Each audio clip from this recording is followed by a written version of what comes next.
Hi friends, তো এখন আমরা রেডি সেডি হয়ে এখন বাজে 5:30। এখন আমরা বেরিয়ে পড়লাম দীঘা জগন্নাথ মন্দির যাব। তারপরে দীঘার জগন্নাথ মন্দিরে আমরা চলে এলাম। আর এখানে বিশাল বড় একটা লাইন, এই লাইনটা ক্রস করে মন্দিরের ভেতরে প্রবেশ করতে হয়। আর সাইডে একটা জুতো খোলার জায়গা আছে, ওখানে জুতোগুলো জমা দিয়ে এই লাইন দিয়ে মন্দিরের ভেতরে যেতে হয়। এই চারিদিকে ব্যারিকেড করা আছে, এগুলো সম্পূর্ণ ভিড়ে লাইনে পুরো ভর্তি হয়ে যায়। আমরা যে টাইমটাতে এসেছিলাম মারাত্মক পরিমাণে ভিড় হয়েছিল। আর 4টের পরেই জগন্নাথ মন্দিরের ভেতরে প্রবেশ করতে দেওয়া হয়।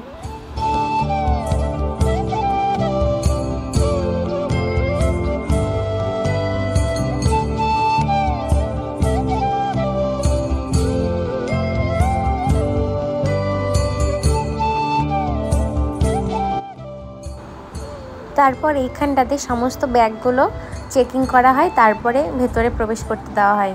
দিয়ে আমাদের ব্যাগ চেকিং হলো, দিয়ে আমরা ভেতরে প্রবেশ করলাম।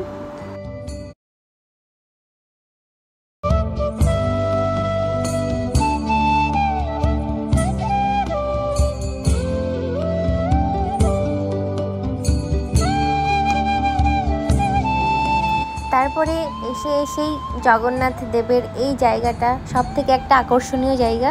এখানে সমস্ত পিকচার বেশিরভাগটাই সবাই তোলে। এখানটাতে দাঁড়িয়ে পিকচার তুললাম, অনেক কটা ফটোশ্যুট করেছিলাম।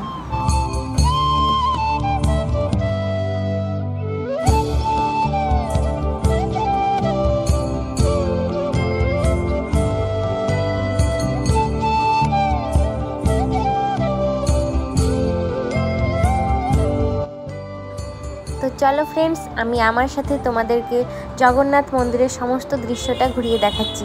আর এই যে এখানে হাত এবং পা ধোয়ার জায়গা।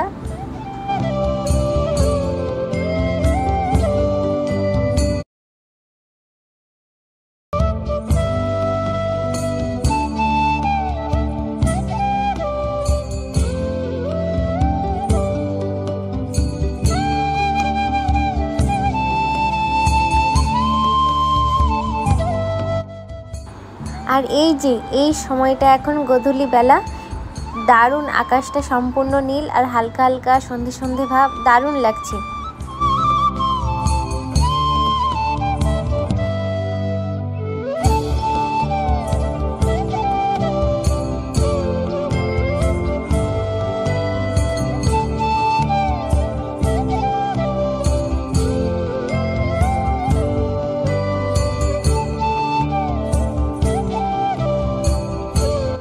আর এই জগন্নাথ মন্দিরটি একটা বিশাল বড় একটা এরিয়া নিয়ে অবস্থিত করা হয়েছে, প্রচুর পরিমাণে হাঁটতে হয়।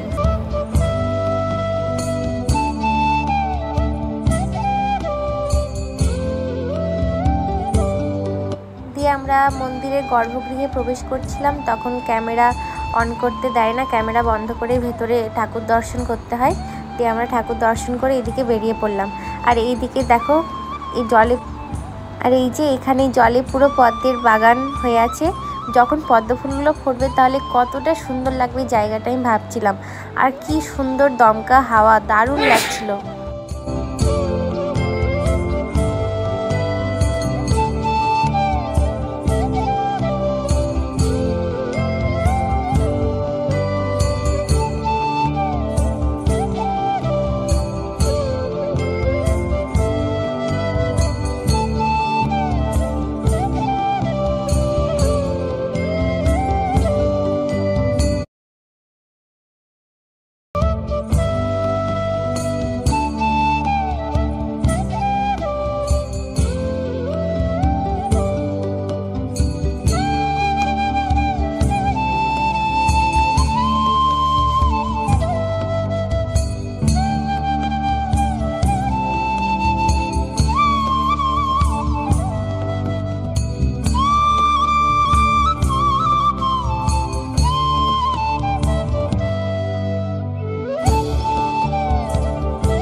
তারপর জগন্নাথ মন্দির দর্শন করার পরে আমরা দীঘা বিচে চলে এলাম। বিচে এসে দোকানগুলোতে একটু ঘুরছিলাম। আর এই শঙ্খগুলো খুবই ভালো লাগছিল। বড় শঙ্খ বাড়িতে ছিল না, মিডিয়াম সাইজের একটা শঙ্খ ছিল। আর খুব অনেক দিনের ইচ্ছে ছিল দীঘাতে এই বড় শঙ্খগুলো কিনবো। তো এই শঙ্খগুলো দেখছিলাম, আর আমি শঙ্খটা বাজাতেই পারছিলাম না। ওই ভাইটা কত সুন্দর বাজাচ্ছে, আমার হচ্ছিলই না।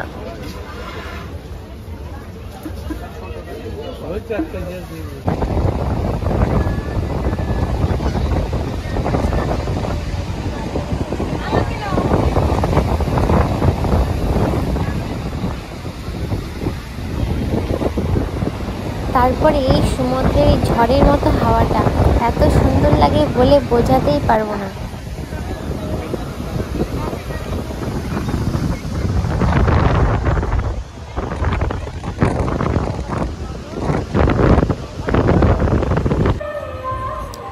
আর এই আজকের দিনটি ছিল দশমীর রাত। এখানে দীঘাতে একটাই দুর্গাপুজো হয়েছিল, এই প্যান্ডেলটা। এখানে অর্কেস্ট্রার প্রোগ্রাম হচ্ছিল, গানগুলো খুব সুন্দর হচ্ছিল। রুমে আসবার সময় এখানটাতে আমরা অনেক কটা গান শুনছিলাম এবং খুব এনজয় করছিলাম। তো ফ্রেন্ডস, আজকের ব্লগটি আমি এখানেই শেষ করছি। আরও নেক্সট অনেক ব্লগ আসছে ভালো ভালো। তোমরা সবাই অপেক্ষায় থাকো এবং ভিডিওগুলো সম্পূর্ণ ওয়াচ করো। সবাই সুস্থ থেকো, ভালো থেকো, সবাইকে বাই।